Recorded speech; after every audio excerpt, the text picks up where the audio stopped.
The Parsha begins this week, the book of Shemos, the book of Exodus.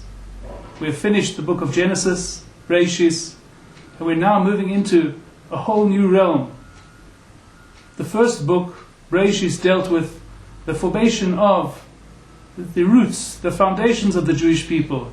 Our patriarchs, our matriarchs, our mothers and fathers, who are the foundation, who are the base of the Jewish people.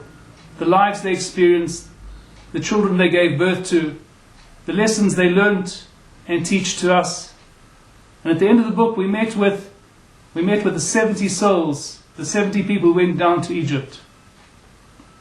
The book of Shemos begins with those 70 souls, but from then on it's the whole story of the formation of a nation, the suffering they suffered under the hands of their cruel oppressors, and finally the triumphant exodus from Egypt, where they marched out in glory and with majesty and with a divine presence accompanying them all the way into the desert, and through many more miracles, all the way to the culmination of receiving the Torah at Sinai and other great happenings that happened.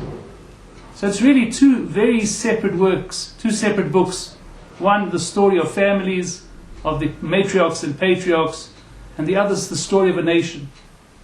But interestingly, the book of Shemos begins with a V, a Vav. A Vav is an and sound. In other words, the book starts with, and these are the names. And, as the books are joined with the word and, normally we never start a book and never start a work with the word and. The opening sentence, and, means it seems to be a continuation of something else. And yet that's just how the book starts. It starts with the word and. Ve'ele Shemos. And these are the names.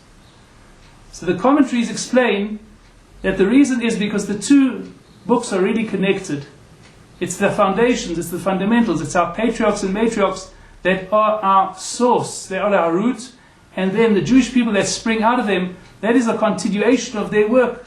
The building of a nation is the continuation, and that's all the work of our forefathers was all for the purpose of creating this glorious nation. Their work already was the beginning of the nation, and really it is all one episode in a sense.